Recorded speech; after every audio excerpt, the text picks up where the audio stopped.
"You've had a good run here, Mom, but it's time you moved out." He said it so easily, like asking me to pass the salt. No tremble in his voice, no flicker of guilt. Just a fact delivered with the calm detachment of someone discussing a weather forecast. I sat across the table from him, still holding the spoon halfway to my mouth, oatmeal cooling in its bowl. I thought I misheard. My hearing isn't perfect these days, but this I heard clear as day. "Excuse me?" I asked. Jake looked me dead in the eye, his hand resting casually on the back of the kitchen chair, the same chair his father built 47 years ago. He'd barely finished his coffee. Rebecca, his wife, was at the sink pretending to rinse something that didn't need rinsing, avoiding my eyes as usual. "We've been talking," he said, "and we think it's best if you found a place better suited for someone your age. Maybe one of those nice senior communities. We've been talking, I see. Not a family conversation? A decision made and simply handed down like I was an old couch taking up too much space." I nodded slowly, buying time, trying to keep my voice from shaking. "And what brought this on?"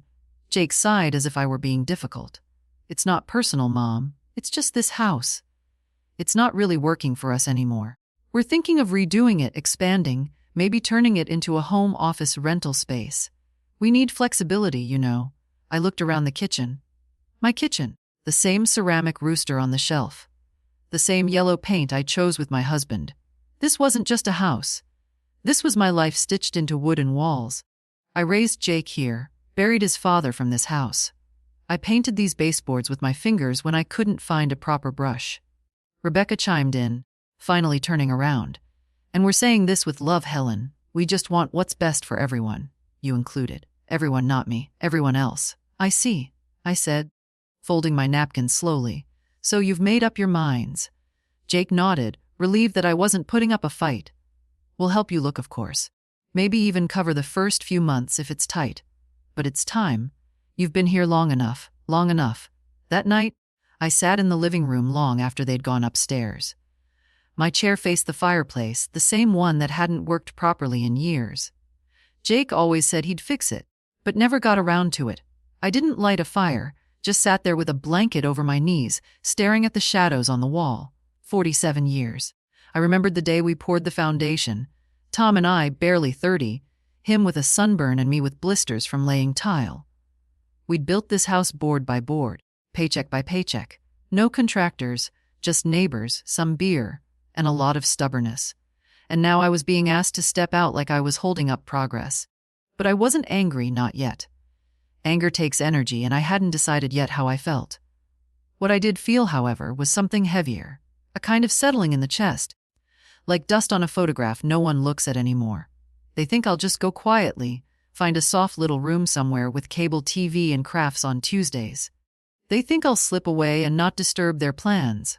Maybe that's what they're used to. Me making things easier. I stood up slowly, joints stiff from the cold. Walked to the hallway and turned off the light. Passed the door to Jake and Rebecca's room without stopping. Their muffled laughter behind closed doors. I went into my room, my sanctuary, and sat on the edge of the bed. They'd given me no timeline, but I knew it would come soon. They'd start mentioning apartments. Brochures would appear on the table. Friendly tours would be scheduled. It wasn't about needing space. It was about no longer needing me. I leaned over, opened the nightstand drawer, and pulled out the little black book where Tom and I used to keep household expenses. The pages were yellowing, but I still used it. Not for budgeting anymore, but out of habit. There were notes in Tom's handwriting, receipts tucked between pages, and between 2 pages folded neatly the original deed to the house. My name, his name paid off in full 22 years ago. The house was mine. I closed the drawer and sat still for a long time, listening to the silence that lives between the walls of old homes. The thing is, they forgot who they were dealing with. They forgot I built this place with my bare hands and buried my husband with the grace of a woman who does not bend to storms. They forgot I'm not done yet. The first time I saw this land, it was nothing but weeds, rocks, and promise. Tom stood beside me with a folded newspaper in hand and mud on his boots. "It's not much," he said, "but it's ours if we want it." It was 1974. We had $2,000 in saving. One rusty pickup, and hearts bigger than our bank account. We signed the papers under a shade tree, using the hood of the truck as our table. That afternoon, we marked the corners of the house with twine and hope. That's what this house was built on. Hope and a kind of stubborn love that doesn't show up in movies. Tom was no architect and I was no builder, but between his hands and my will, we made it stand. I mixed concrete with a shovel and poured it barefoot. We borrowed tools, bartered favors, and worked after hours under porch lights. Jake was born 2 years later. His first crib sat in the unfinished hallway. He used to fall asleep to the sound of hammering and wake to the smell of sawdust and cinnamon toast. He doesn't remember any of that, or maybe he does and it's just easier not to. The swing in the backyard. I hung that with a torn rope from Tom's fishing shed and an old tire we pulled out of the ditch. The peach tree planted the day Jake turned 5. It still blooms, though the fruit's gone bitter.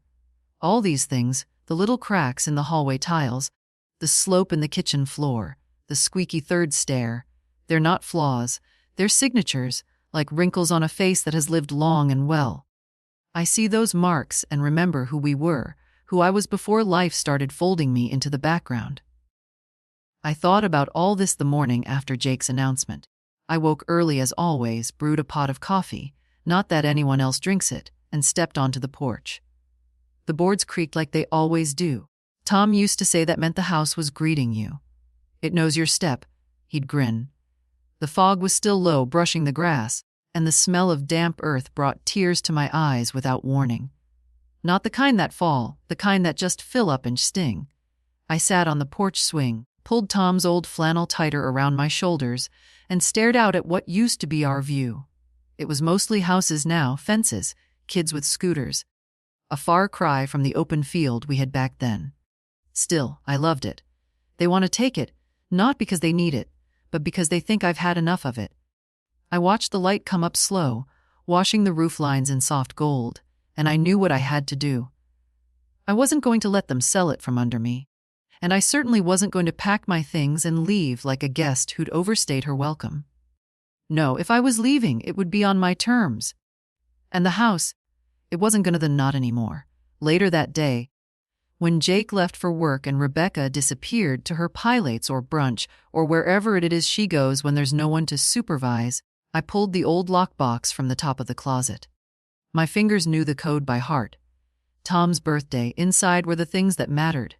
The deed, the will, the insurance documents, and the savings account we'd never touched except for emergencies. I smiled at that. They didn't even know it existed. I opened the drawer beneath it and pulled out my address book. Not the one on the phone, the real one. Pages worn soft from decades of hands. I flipped through it until I found the name Charlotte Monroe. Really, Charlotte was an old church friend, a woman who'd lost her husband around the same time I lost Tom. We hadn't spoken in a while, but she always sent Christmas cards, and she'd made a name for herself selling homes in town. I dialed her number. She picked up on the third ring. "Charlotte, it's Helen Mayfield." "Helen, Lord, I haven't heard your voice in years." I smiled, though my heart was pounding. "I need your help," quietly. There was a pause on the other end, but not the bad kind. The kind that says someone's listening with both ears. "I'm here," she said. "What do you need?" "I want to sell my house, Helen." Her voice softened. "Are you sure?" "As sure as I've ever been. And Jake."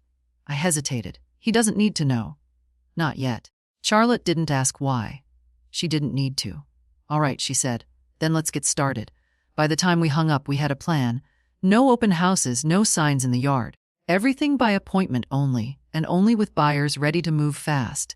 Charlotte would send a photographer who understood discretion. She knew people, widowed professors, traveling nurses, quiet types who didn't need everything to be shiny and new. The right kind of people. I hung up the phone and looked around the living room. The couch was lopsided. The rug was faded. The whole place smelled like lemon polish and old books. It wasn't perfect, but it was mine. There's a drawer in the hallway I haven't opened in years. The wood sticks when it's humid, and it always lets out a little groan when I tug too hard, like it's tired of being reminded. I pulled it open today, careful not to wake the rest of the house. Inside, envelopes, receipts, a brittle rubber band that crumbled in my fingers. This is where I kept the favors, not cards or birthday notes. Those I stopped getting years ago. This drawer held the real history. The canceled checks, the tuition receipts, The auto repair bills Mark paid in my handwriting. Jake's name was on nearly everyone. $50,000 for his first car when he was 19. The rust-cold thing he loved until it broke down in the middle of winter. He cried when the mechanic said it was dead. I wrote the check the same day. $12,000 for his student loans when the interest started stacking faster than he could breathe. Just until I get on my feet, he said. That was 23 years ago. $8,400 for the down payment on this very house when Jake and Rebecca were struggling after their second baby.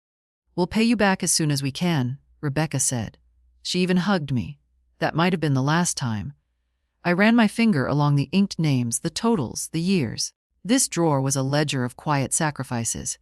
Every dollar was meant to say, I believe in you, even when they never said thank you. Somewhere along the way, helping turned into expecting. Then expecting turned into entitlement. I didn't mind. Not at first. That's what mothers do, right? You hold your kid's hand when he falls and you never really let go. You stay available. Steady background, but background becomes wallpaper, and wallpaper just fades. Jake hasn't asked me how I'm feeling in months. Not since that doctor's appointment when I didn't tell him the full truth. I didn't want to worry him. Funny thing is, I doubt he'd have noticed. Rebecca stopped talking to me the day I forgot to buy the oat milk she likes. A week later, I offered to make dinner. She waved me off with that tight little smile. We're doing clean eating now, she said, as if I were a bag of processed cheese. And the kids, they're sweet. But they take their cues from their parents. I'm the woman who lives upstairs and keeps her TV too loud. That's how far I've come from lifeline to inconvenience. I closed the drawer gently, like tucking in an old child. Later that morning, while they were out, Jake at the office, Rebecca wherever, I walked through the rooms with a yellow pad in hand, notes for myself. What to keep, what to give away, what to take with me when the time comes. I passed by Jake's old room. It still has the wallpaper we picked out together. Little rockets and stars peeling at the corners now. He wanted to be an astronaut once. I bought him a telescope with my grocery money that year. We lived off soup and bread for weeks. Now he wants me gone. My hand trembled as I wrote, donate bookshelf. Keep quilt. Toss broken lamp. There's a heaviness to letting go, but there's also clarity. When you strip a life down to what you can carry, it shows you what really matters. I sat on the edge of the bed and looked around. It wasn't sadness I felt. Not really. It was something quieter, like waking up from a long nap and remembering who you are. I remembered the way Tom used to look at me when I figured something out before he did. Sharp as a tack. He'd grin, never underestimate my wife. He'd laugh, wrap his arms around me, and say, she built this family with her bare hands. He was right. I paid for Jake's braces when the insurance refused. Paid for summer camp, for his honeymoon, for the time he got laid off and didn't tell Rebecca. He never said thank you, not once. When their hot water heater broke, I wrote the check before he could ask. When Rebecca needed surgery after the third baby, I sat with her at the hospital and stayed 2 nights sleeping in a chair. She never mentioned it again. It's not about the money. It never was. It's the vanishing. The slow fade from person to function, from mother to footnote. I used to believe that if I just kept giving, eventually I'd be seen again. That they'd look up one day and say, there she is, the woman who held us all together. But people don't look at foundations. They just build on top of them. That afternoon I called Charlotte again. I'm ready, I said. Let's list it. You sure? I'm sure. She came by 2 hours later with her assistant, a quiet young woman with a camera and kind eyes. I made coffee, served it in the blue mugs I saved for company. We sat in the living room, the one I decorated with coupons and paint samples from the hardware store. Charlotte asked a few gentle questions. I told her I wanted privacy. No signs. No social media, just serious buyers, people who understood what a house like this meant. Her assistant took pictures of the front porch, the hallway, the kitchen tile. I laid on my knees. She paused in the living room and looked at the worn armchair by the window. This place has soul, she said quietly. I nodded. It's been lived in. That night, I stood in front of the mirror and looked at my reflection. The woman staring back wasn't bitter or broken. She was awake. Rebecca's footsteps always sounded impatient, heels too sharp for a kitchen floor. That morning, she was up early, pacing between cabinets, slamming a cupboard now and then, making enough noise to let the whole house know she had things to do, and someone was in her way. That someone, of course, was me. I'd made tea and sat at the kitchen table with the newspaper folded just so, a habit, a ritual. The way I kept my morning quiet, even when others filled the room with noise. She didn't look at me when she reached past to grab her supplements. Just that tight smile.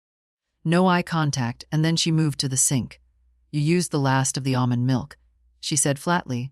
"I wasn't aware it was reserved," I replied, sipping my tea. "But I'll replace it." She exhaled as if I'd said something offensive. "It's fine. Just next time, check. As if I were a tenant. She began fussing with the blender, dropping handfuls of powder and greens into it like she was fighting gravity. The noise filled the room. I kept reading, letting my eyes move over the same paragraph for the third time. Jake came in moments later, jacket half and phone to his ear. He nodded at me, mouthed a vague morning, and turned his attention to the screen. "Tell them I'll review the contract by noon," he said into the phone. "And no, we're not budging on the delivery timeline." He poured himself coffee, didn't sit, just hovered, barking orders, sipping hot bitterness without pause. Rebecca turned off the blender with a dramatic flourish. "You're going to be late," she snapped. Jake muttered something and disappeared down the hall. Rebecca stayed. She took her glass of green sludge and leaned against the counter, finally turning to me. So she said in that voice that pretends to be casual, but is anything but, "Have you given any thought to what Jake mentioned?" I set down the paper. "You mean the part where I'm asked to leave my own home?" She blinked, then laughed nervously. "It's not like that. No," she crossed her arms. "We just think it's time for something more suitable for you. I mean, this house is big. There are stairs. The plumbing's old. And honestly, you'd have more freedom somewhere designed for old people." "I didn't say that." "No, but you meant it." She didn't respond. Just sipped her drink and looked away. I waited. Let the silence settle like dust on the countertop. I've found it unnerves people more than words. Rebecca, never one to tolerate stillness, pressed on. "There's a place in Brookstone Heights. Lovely campus, lots of programs, and they do housekeeping. You'd be able to just relax." Relax, as if my current life is some kind of strain on her. I took another sip of tea. "You've been doing research. We care about your well-being." "No, you care about the space," she stiffened. "That's not fair. Neither is pushing someone out because they don't fit the aesthetic anymore." Rebecca rolled her eyes. "A tick. I've come to expect. You're making this difficult. I haven't done anything." "Exactly." She placed her glass in the sink and walked toward the hallway, muttering, "We're just trying to make this work." "Don't be so dramatic." "Dramatic. I've cleaned your children's vomit off this floor at 2 in the morning. I wanted to say, I've baked birthday cakes you forgot to order. I've paid the vet bill when your dog swallowed that Lego. But yes, I'm dramatic because I'd like not to be evicted from the home I built." She was gone before I could say more. But maybe that was for the best. I sat alone for a while, finishing my tea, the paper untouched. The words had stopped making sense. The house was quiet again, but not peaceful. When I finally stood, I didn't go upstairs. I walked outside instead. The sun was low, and the air smelled like morning grass. I stood at the edge of the yard looking at the flower bed I once tended every Saturday. It's half weeds now. Rebecca said they were going to redo the garden. Of course they were. I walked back in and climbed the stairs slowly. Not because I had to. My knees are still good. But because I wanted to feel every step. This house, every creak and groan still speaks to me. It tells me where Tom spilled paint, where Jake scraped his elbow trying to slide down the banister, where I sat for hours after getting the call about my sister's cancer. This house has held my whole life, and now I am being held at arm's length within it. I closed the door to my room and sat on the bed. They think they're doing me a kindness by giving me time. But I see it clearly now. They've already moved on. They're just waiting for me to catch up and disappear. I didn't sleep much that night, not because of pain, though my joints had their usual protest, but because of silence. A silence that crept under the door, seeped into my thoughts, and made a home in the hollows of my chest. Funny, isn't it? You can live in the same place for decades and suddenly feel like a guest. The walls shift. The air thickens. Even the floorboards stop recognizing your step. By 5 a.m., I gave up pretending to rest. I slipped out of bed and wrapped Tom's old sweater around my shoulders. The green one with the worn elbows. Still smelled faintly of cedar, downstairs. The house was asleep. I didn't bother turning on the lights. I didn't need them. I knew every corner, every creak, every place where the floor dipped slightly. In the kitchen, I moved slow, kettle on, mugs out. I sliced half a banana, sprinkled a little cinnamon, poured myself a cup of tea. Rituals. Sometimes rituals are all you have when your place in the world is being edited without your consent. I sat at the kitchen table. The one Tom built when Jake was in kindergarten. It still had the scratch where Jake dropped a wrench. I remember yelling, then laughing, then brushing his hair back and telling him it was just a table. He grinned, gap-toothed, and proud. That table outlived the man who built it. Outlived the boy who once sat at it with sticky fingers and dreams about spaceships. I ran my fingers across the grain and took a deep breath. They want to tear this all down, strip it, repaint it, stage it for guests. They want to sterilize it, make it Instagram ready, turn my life into a neutral backdrop. They want me gone so they can start again. Well, let them start again, but not with my house. I reached into the drawer by the fridge and pulled out my small notebook, the one I used for grocery lists and reminders. I flipped to a blank page and began to write. Bank appointment, title documents, Charlotte. Confirm buyer readiness. Start packing books. Arrange storage for keepsakes. Call insurance. Each line felt like a brick being laid, not in a wall, in a road, a way forward. I didn't cry. Crying was for another version of me. The one who still waited for things to get better. The one who thought patience earned respect. That version was done. By 6:30, I heard movement upstairs. The thud of feet, the flush of plumbing. Jake's voice low and clipped, probably already on a work call. Rebecca humming. Always humming when she's pleased with herself. I didn't say good morning when they came down. Didn't offer coffee. I simply stepped outside with my tea and closed the door behind me. The air was still, the kind of morning that makes everything feel paused, like the world is taking a breath before something shifts. I walked out to the garden. The roses were long gone, but the earth still held the shape of them. I knelt, pressed a hand to the soil, cool, damp, waiting. It occurred to me then that I wasn't just leaving a house. I was burying a version of myself, the mother who quietly endured, the helper, the giver who never asked for anything in return, the placeholder for other people's comfort. That woman had done her job. Now it was time for someone else to emerge. Back inside, I found the small lockbox and placed it on the table. I flipped the code open, 1967, the year we moved in. Inside, everything sat in neat stacks. Untouched but ready: deed, will, investment portfolio, Tom's discharge papers from the Navy. The original floor plan of the house sketched by hand. I laid it all out carefully. Then I took the phone and called Charlotte. Still early, she answered. Voice groggy but kind. I'm ready, I said. You sure? I'm more sure than I've been in a long time. There was a pause. All right, she said. Then let's get to work. After the call, I pulled out a second notebook, a red one with a cracked spine. I hadn't used it in years. It was where I kept thoughts that didn't fit anywhere else. I turned to a clean page and wrote, They think this house belongs to them now, that I'm just a footnote, a gentle removal. But they've forgotten something important. I was here before them. I built this from dirt and debt and scraped knuckles. And I will decide how it ends. Charlotte arrived at exactly 10:00 a.m., punctual as always. She parked across the street, careful not to draw attention, and walked up the driveway like a neighbor dropping by for coffee. She hadn't changed much, still had that brisk walk, the tidy gray bob, the habit of smoothing the front of her blazer before every conversation. Only her eyes had softened with age. Not duller, just quieter, the kind that had seen enough to know when not to ask too many questions. I opened the door before she could knock. Morning, I said. She gave me a look, a knowing one, and held up a brown leather folder. Let's do this properly. We sat at the kitchen table. Rebecca had taken the car for her pilot's class. Jake was in the den with his noise-canceling headphones on, shouting into Zoom meetings. The house had space to talk as long as you stayed beneath the volume of their lives. Charlotte spread out the documents.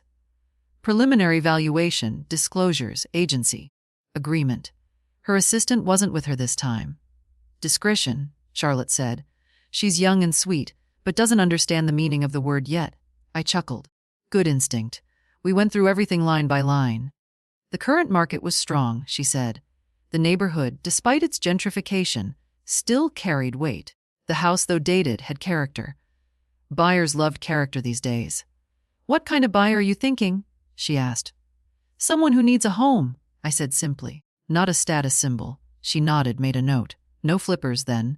No flippers, no developers, no people with clipboards who talk about knocking out walls before they've even walked through the front door. She smiled.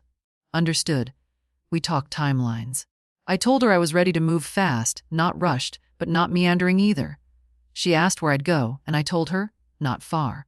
A small cottage 2 towns over near the library and the co-op. A place I'd visited once with Tom when we were dreaming of retirement before the word meant surrender. I hadn't signed anything yet, but the place was still available. Charlotte offered to make a call when we were done. We paused when Jake came into the kitchen looking for more coffee. He saw Charlotte, gave her a polite nod. Oh, Charlotte, right? From church. Didn't know you two kept in touch. Just catching up, she said smoothly. Mom, I'll be in meetings most of the afternoon, he said, already turning away. All right? He didn't ask what we were doing, didn't notice the papers. Just walked out, phone in hand, already mid-sentence with someone more important. Charlotte watched him go and raised an eyebrow. Does he know? She asked. No. You planning to tell him eventually? She hesitated. He's going to be surprised. I met her gaze. Let him be. I've spent years giving notice. None of it was heard. We signed the listing agreement. I initialed every page carefully. Charlotte made copies and put everything back in her folder, neat as church linens. I'll start showing quietly, she said. No signs, no ads, just direct contacts. I have a couple older retiring, looking to downsize. They'd appreciate this place for what it is. Good. And when offers come in, you'll be the first to know. She stood and gathered her things. You all right? She asked. More than we hugged briefly. Just enough. As she turned to go, I said, Charlotte. She stopped. Yes? If this goes smoothly, I may ask you to help with the new place. She smiled. It would be an honor. After she left, I stood at the front window and watched her drive off. The house was quiet again, but this time it was a different kind of quiet. Not the kind that made me feel invisible, the kind that signaled something was starting.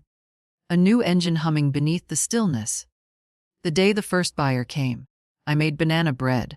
Not because I was trying to impress anyone. I'm past that. But because the smell reminded me that this was a home, not a transaction. If someone didn't feel that, they weren't the right buyer. Charlotte arrived 10 minutes early as promised. She wore a navy blue jacket, her serious but approachable uniform, and had that leather folder tucked under her arm like always. Just one couple today, she said. No pressure. They're in no rush, and they're used to older homes. I nodded. Let's see if they deserve it. The couple was in their late 50s, maybe early 60s. Elaine and Martin. She had silver-streaked hair and gentle eyes. He wore orthopedic shoes and didn't try to hide them. I liked them immediately for that alone. They didn't talk about tearing down walls. They asked about sun exposure, drafty corners, whether the porch got morning light. Elaine ran her hand slowly along the stair railing, not to check for dust, but because she could tell it had been touched by years of hands. Martin lingered in the garden, asked if the peach trees still bore fruit.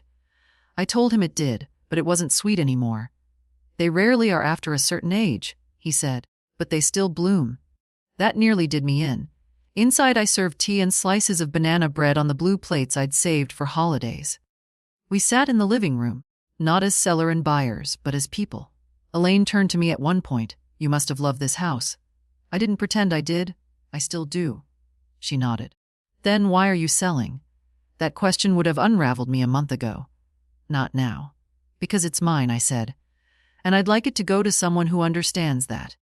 They didn't press, didn't poke for the family drama hiding under the rugs, just nodded with the quiet respect of people who had stories of their own. After they left, Charlotte turned to me with a small smile. They want to make an offer, full asking. I raised an eyebrow. Already? They said the house felt like it had been waiting for them. I didn't say anything, just stared at the wall where Tom's photo used to hang. The nail was still there. I hadn't taken it down yet. Let's hold a day or two, I said finally. Make sure it's the right one. Charlotte nodded. Of course, but I already knew. I'd known since Elaine ran her hand along the stair rail. Over the next few days, Charlotte fielded 2 more inquiries, both from younger buyers. One wanted to flip it.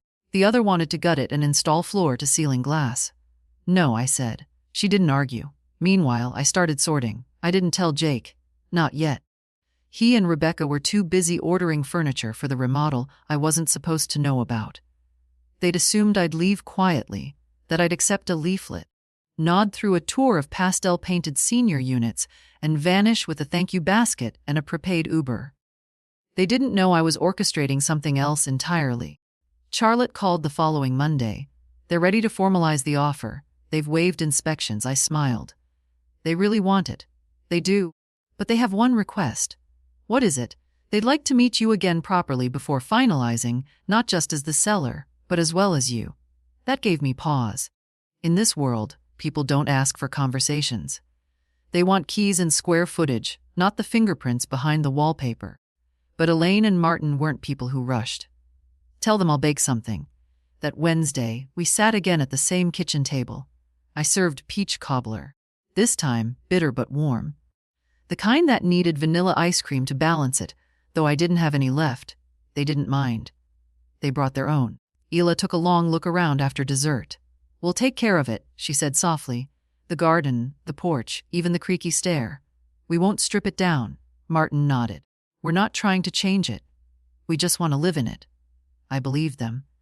That evening after they left, I sat with Charlotte by the window. I want 2 conditions in the agreement, I said. She raised an eyebrow. First, they can't start any major demolition for a year. No walls, no floors, no gutting. Just living. She nodded, scribbling notes. Second, I want one last morning here after closing alone. Charlotte looked at me for a long time, then quietly said, I'll make sure of it. It's strange what your hands remember. The curve of a teacup, the squeak of a drawer. The way Tom's signature used to trail off at the end like he was always in a hurry, but didn't want to be rude. My hands remembered those things this week as I pulled out files, signed forms, and watched 30 years of paperwork pass through my fingers like water. The sale was moving faster than I'd expected. Charlotte was efficient like that, and now it was time to make it official. The buyers had signed. The bank was ready. All that remained was for me to put pen to paper and untee the knot that had held this house to my name since 1974. I didn't cry. I thought I would. But by the time I sat in that too-cold office with a pen that looked too shiny for something so final, the tears had dried up before they began. The escrow officer, a polite young woman named Danielle, walked me through every line. Sign here and here. This initial means you agree to vacate, but I know what it means. She blinked. Yes. Ma'am, I didn't mean to sound sharp, I just wanted it done. Quick cuts, not slow ones. I signed everything. When she slid the final sheet toward me, she paused. This page confirms wire transfer instructions. You'll be receiving the funds here. She pointed to the account I'd opened years ago. The same one Jake didn't know about. The same one I'd kept separate, not out of secrecy but survival. Yes, I said, but I'll be transferring most of it to a trust for myself, I said. Then, after a beat, and someone who still sees me, she nodded, not pushing, just typed something into her computer and clicked her way out of my history. By the time I left the office, the documents were already on their way to the buyers. In less than 72 hours it would be done. The house would no longer be mine or Jake's or Rebecca's. It would belong to people who asked permission before touching the stairs. I went straight to the bank. Linda was working. The branch manager who'd helped me refinance back when Tom was still alive. She'd aged, but she still wore the same red-framed glasses and lipstick that said she wasn't ready to go quietly. Mrs. Mayfield, she said, standing to greet me. We got the notification this morning. Congratulations. I sat across from her desk. I need to set up a living trust. Quietly, she didn't blink. How much discretion enough that no one can get curious without my say-so? She nodded. We can do that. We spent the next hour going over forms, protections, options. I designated myself the primary beneficiary and trustee. Then I added a secondary name, Ellie, my granddaughter. The only person in that house who still asked me if I'd eaten. The only one who remembered to knock before entering my room. The only one who ever said, Grandma, are you okay? And meant it. Linda reviewed everything and slid the papers over. You'll need to tell her eventually. she said gently. I will, but not now. Let me leave this life before handing her the key to the next. Linda nodded, understood. On the way home, I stopped by the hardware store, bought 3 boxes, 2 rolls of tape, and a thick black marker. That night, while Jake and Rebecca were out dinner with clients or whatever excuse they'd given, I started packing. Not everything, not yet, just the parts that mattered. Tom's fishing journal, my recipe cards, the quilt for my mother, a photo of Jake when he was still mine, 5 years old, missing teeth, hugging my leg like I was the whole world. I wrapped it carefully and labeled the box, "Keep fragile, just like me." There's a sound that only empty rooms make. A kind of echo. Not loud, not sharp, but soft and hollow, like breath in a church after everyone's gone. I heard it for the first time in years when I took down the curtains in the guest room. Dust floated in the late afternoon sun, and I stood there for a long time, just watching it settle. I'd forgotten this light, golden, quiet, the kind that makes everything look like it's part of a memory. The closet was already empty. I'd packed what little I wanted days ago. 1 suitcase, 2 boxes, everything else, the things I thought I'd one day pass down, I'd either donated or left in a neat pile by the door labeled free. Jake wouldn't miss them. Rebecca certainly wouldn't. They were supposed to be away for the weekend, a conference. I didn't ask where. I didn't need to know. I moved through the house slowly, room by room, closing drawers, wiping down shelves. Each space held a story I didn't have the strength to retell. The hallway still had the growth chart I'd penciled in when Jake was little. I ran my fingers over the markings. 37 age 6, 42 age 8, and then abruptly the line stopped.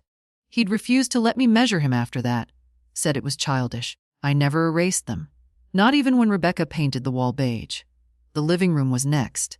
I'd already taken down the photos. The only one I left was the picture of Tom above the fireplace. His eyes followed me around the room, like he always had something kind to say, but didn't want to interrupt. "I'm almost done," I whispered to him. The kitchen was last. I stood there in silence, listening to the faint hum of the fridge, the tick of the wall clock. I wiped down the counters, straightened the chairs, and finally turned to the table. I placed a single envelope on it. Jake's name written in ink, my handwriting still steady. Inside, just 2 things. The contact information for Charlotte, and a copy of the sale agreement. Already signed, already filed, already funded. I didn't leave a note. I didn't owe him an explanation. Not after the years of silent dismissal. The slow push out the door disguised as kindness. Let him read the paperwork. Let him feel for once what it means to be excluded. I picked up my bags and walked to the front door. My taxi was waiting at the curb, engine low, driver leaning against the hood with a bored look. I took one last look around. The house felt smaller now, not just empty, complete, like a book with its final page written. I stepped outside and closed the door behind me, locking it one last time. The keys, all 3, I slid through the mail slot. Let them find them that way. As the taxi pulled away, I didn't look back. Not once. Some things deserve your eyes, others don't. The taxi dropped me off at a small inn just off Route 18. Nothing fancy. 2 stories, a cracked parking lot, and a front desk run by a woman who didn't ask questions. That's what I needed. A place to be invisible for 2 days while everything shifted behind me. I checked in under my maiden name, old habit. Tom used to joke that Helen Grant sounded like a librarian who knew everyone's secrets. I liked that version of myself. Still do. My room was simple. 1 bed, a desk, a television with bad reception, and curtains the color of weak tea. I didn't unpack. Just set the suitcase in the corner and placed my phone on the nightstand, screen down. The first night, I slept 10 hours. A deep, dreamless kind of sleep, the kind you only get when something heavy has finally been set down. The next morning, I walked to the diner across the street, ordered pancakes and coffee. The waitress, a girl with tired eyes and chip polish, didn't try to chat, just refilled my mug without being asked. "Kindness, the quiet kind?" At noon, Charlotte called. "It's done," she said. "The funds have cleared. The papers have been recorded." I let that sink in. I looked out the window at the street. The cars, the people walking past with no idea what had just happened. And the keys, I asked, delivered this morning. I gave them the letter you left. Did they read it? They didn't need to, they just smiled. I closed my eyes. For a moment, I said nothing. "I'll wire the rest to your trust account today," she added. The rest is yours to do with as you please. I nodded. Thank you, Charlotte. You sure you don't want to be there when he sees it? No, I said. Let him find it the way he found me. Too late. We ended the call. I left a generous tip and walked back to the room, the October wind cutting through my sleeves, but I didn't mind. I was lighter now. I was free. At 3:14 p.m., my phone rang. Jakey. I didn't answer. At 3:17 he called again, then again. By 3:22 the messages started. Mom, where are you? Why is there a sold sign in front of the house? What is going on? Call me now. Then, Rebecca, is this a joke? Tell me this is a joke. Why would you do this? We had plans. I laughed at that one. Plans? I spent 30 years fitting myself around their plans, around their needs, their moods, their calendars. I was the background music to their lives, expected to play on cue, but never too loudly. Well, the music had stopped. At 4:06 p.m., Jake sent the longest message yet. Mom, I don't understand. Why would you sell the house without telling us? We were going to renovate, make it nice again. You could have lived there with us. We were trying to help you. You've put us in a really difficult position. The kids are confused. Rebecca is furious. Please call me. We need to fix this. I read it twice. Not once did he ask if I was okay. Not once did he say, I'm sorry. Only, you've put us in a difficult position. No, son, you did that all by yourself. That evening, I poured myself a glass of wine from a bottle I'd bought in 1998 and never opened. I'd packed it in the suitcase, knowing it would come in handy. I sipped it slowly, watching the sun disappear behind the old gas station across the street. It didn't matter that the view wasn't perfect. It was mine. I was no longer waiting for someone to notice I was unhappy. I'd taken my unhappiness and turned it into movement, into action, into boundaries they never thought I'd draw. At 7:00 p.m., I turned off my phone, not because I was angry, because I was done. I returned on a Tuesday. The new place wasn't ready just yet, but I didn't need long, just one morning, as I'd requested, to say goodbye on my own terms. Elaine and Martin had graciously agreed through Charlotte to leave the door unlocked until noon. I arrived just after dawn, walking up the front path like a guest in my own story. The garden was still there, ragged but patient, the peach tree standing bare but unbothered. The light over the porch flickered slightly. A bulb I'd meant to change for years. Inside, the air had shifted. Not cold, just different. The furniture was gone. The echoes were back. I stood in the doorway for a long moment, letting the quiet wrap around me. I didn't know he'd be there, Jake. He sat in the living room, my living room, on the floor, legs bent awkwardly, arms resting on his knees like a boy in trouble.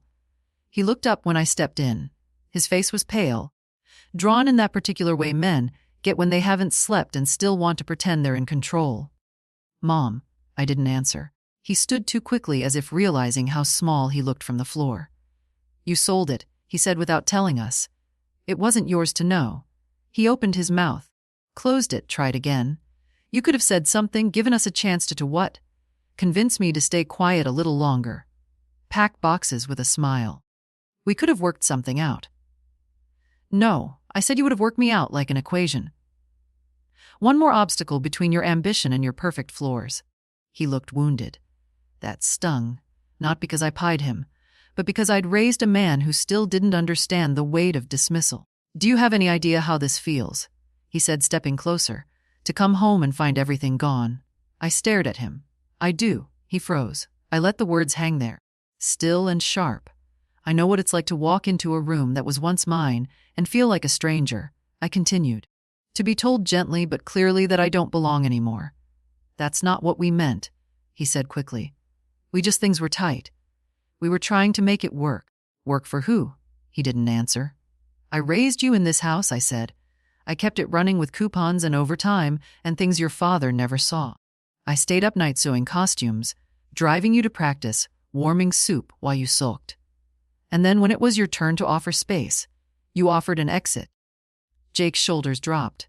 His eyes looked damp, but he didn't let the tears fall, not yet. Pride's a stubborn thing. You blindsided us, he said, softer now. I smiled. Of course she is. He took a deep breath. So what now? You're just gone. You just leave and what? Start over. I start again. I corrected. Not over. I bring with me everything that matters. But this house, this place that once held love and turned cold, I'm not dragging that with me. Silence again. He looked away, looked at the window, the ceiling, anywhere but me. "I never meant to hurt you," he said. "You didn't mean anything," I replied. "And that's the problem." He flinched like I'd struck him. I walked past him, slow and deliberate, and stepped into the kitchen one last time. I ran my hand over the counter. I could still feel the heat from pies, the stickiness of spilled juice, the weight of elbows leaning during long talks. The table was gone, but the indentations in the floor remained. Jake stayed in the doorway, watching me. "I don't know what to say," he said. "Then don't say anything," he blinked. "Just remember," I added, turning to face him. "I left with grace. You gave me no choice." But I took mine. I stepped past him without waiting for a reply. Out the door, down the path. He didn't follow, and I didn't turn around. When I left the house that day, I thought that would be it. That the chapter was closed and I could walk away without the echo following me. But silence has a way of trailing you, whispering in your steps, settling into your bones. Jake didn't call for 3 days. Neither did Rebecca.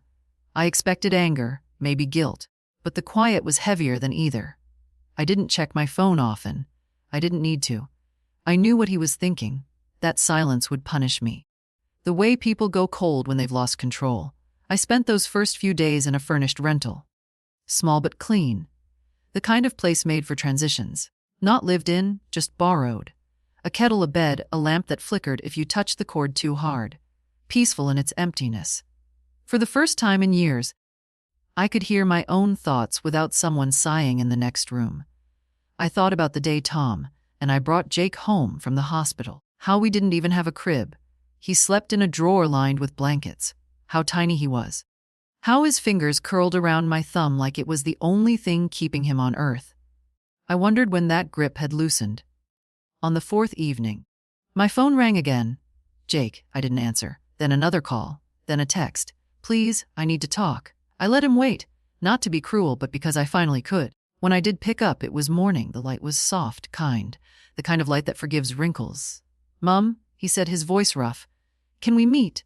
I hesitated. "Why?" I don't understand. Why didn't you trust me?" That startled a small laugh out of me. "Trust," I said. "Jake, you asked me to move out of my own home."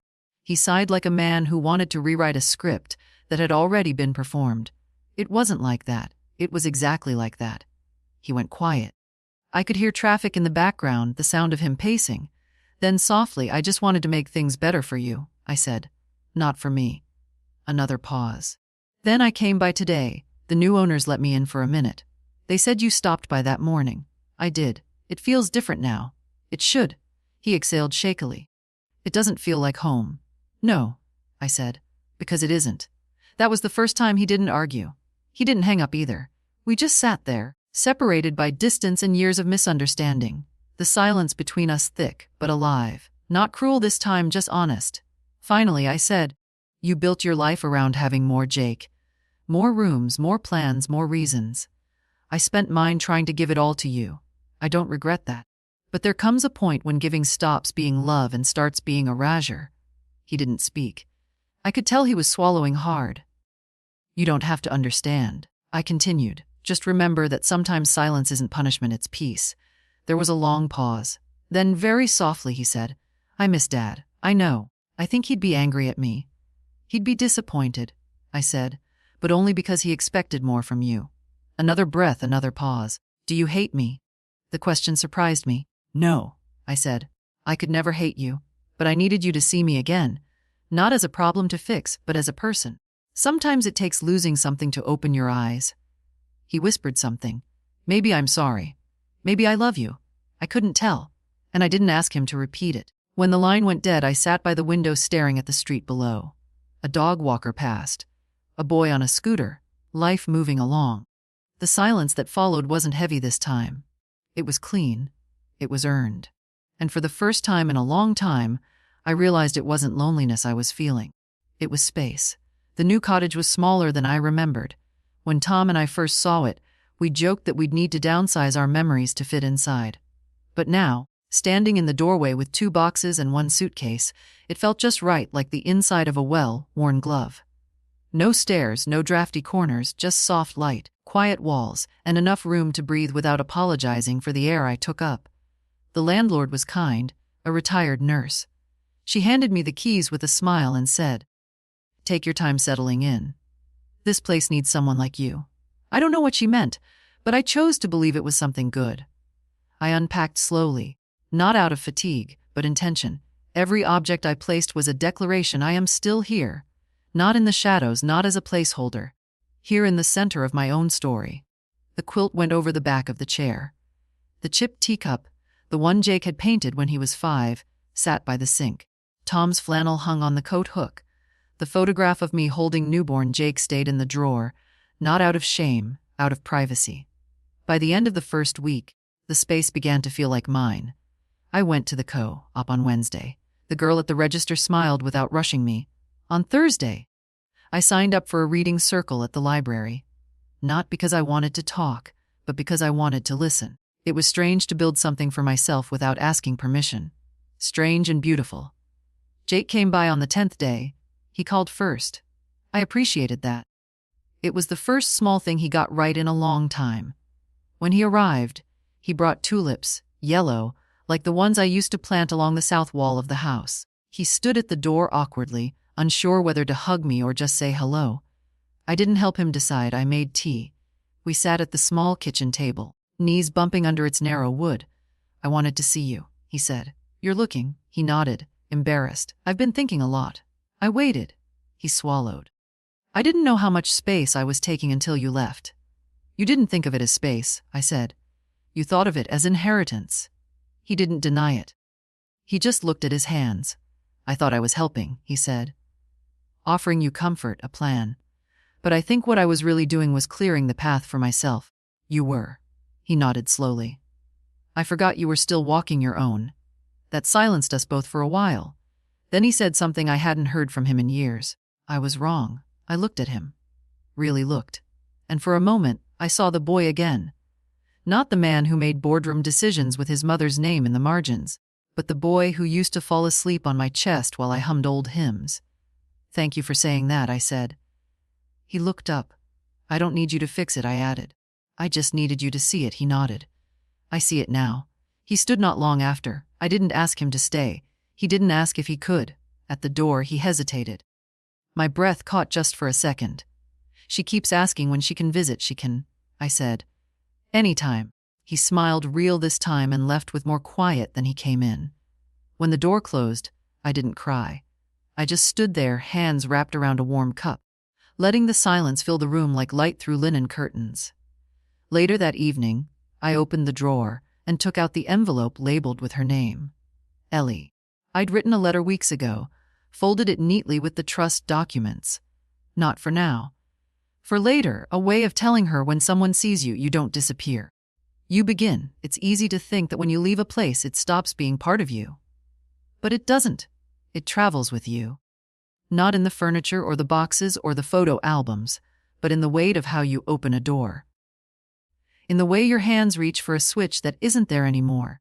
In the silence between footsteps when memory fills the floor with ghosts who never meant harm but stayed too long. I felt it yesterday when I folded laundry in the new cottage. The instinct to sort towels into 3 piles instead of 1. One for me, one for Jake and Rebecca, one for the kids when they stayed over. There's no reason to do that now, and still my hands moved automatically. Old patterns take time to unlearn.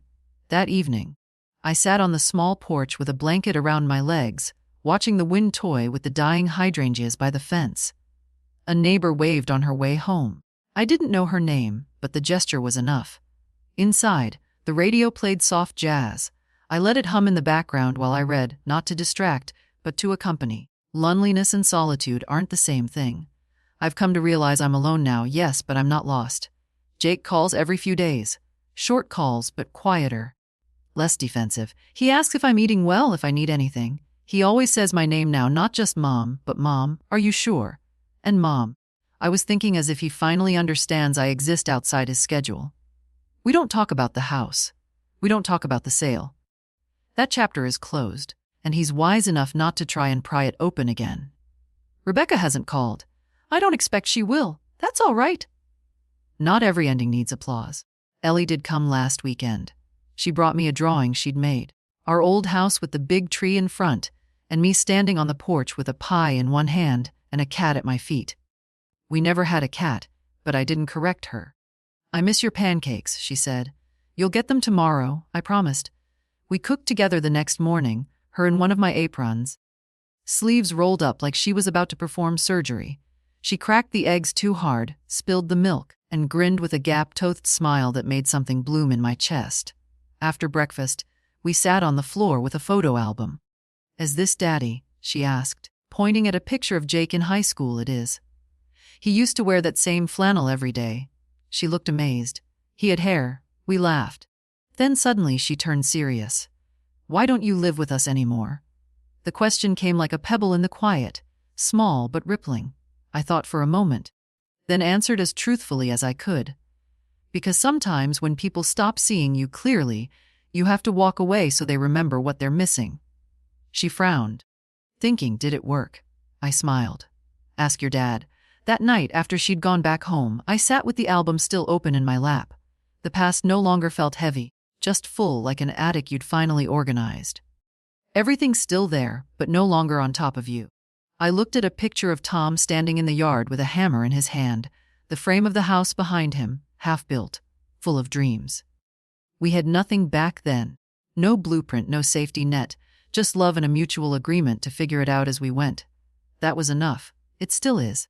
There's a rhythm to endings if you're quiet enough to hear it. It doesn't come with fanfare. It isn't always clean, but it has a weight. A final click in the lock. A drawer that finally closes. A voice inside you saying, "You did it." That was the last page. I heard it this morning as I made tea, the kettle's whistle rising just as the light hit the kitchen tiles. My chair pulled out an inch too far, then tucked back in. The cupboard door always a little sticky, closing on the first try. A good ending doesn't always look like a triumph. Sometimes it looks like peace. The cottage has settled around me, not like the old house which pressed in with memory and expectation. This place exhales. It lets me move without apology. There are no chores waiting to be noticed, no conversations to tiptoe around, just days that belong only to me. And the strange thing is I didn't even know how much I needed that. Today I went to the post office. The woman behind the counter knew my name. "You've got something from the library," she said, sliding a padded envelope toward me. New audio book. I think it startled me, that kindness. Not because it was rare, but because I was finally still enough to feel it. When I came home, I found a letter in the mailbox. Not a bill, not junk. A letter, thick envelope, familiar handwriting. "Jake." I sat on the porch with my tea and opened it carefully as if the paper might bruise. Inside, 2 pages, no drama, no graveling, just words. I'd waited a long time to hear. "Mom, I've been talking to Ellie. She told me what you said. That when people stop seeing you, you have to walk away.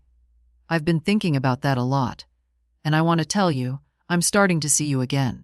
Not just as my mother, but as a person. I don't know how to make up for the years I didn't, but I'm trying. Ellie says you made pancakes better than anyone else. Maybe sometime you'll let me come too. Love, Jake." I held the letter in my lap for a long time, not because I didn't know how to respond, but because I didn't need to respond right away. Some things deserve to sit still, to breathe, to be felt fully before they're answered. Later that afternoon, I pulled out the second envelope, the one with Ellie's name on it. I had written it weeks ago, folded carefully around the trust documents, sealed with the quiet intention of legacy, not wealth, not property, just truth. I took a pen and added a final note at the bottom. "P.S. If they ever make you feel small, remember this. You come from a woman who sold her house while they were at work. Not out of spite, out of clarity. You don't owe anyone your silence. Not when your voice has something to say." I placed it back in the drawer. Not for now, but for when she's old enough to understand that courage doesn't always raise its voice. Sometimes it just packs a bag, closes a door, and begins again. As the sun dipped low behind the fence, I stood by the window and watched the wind move through the grass. No music, no tears, just a quiet kind of victory. The kind that no one can take back.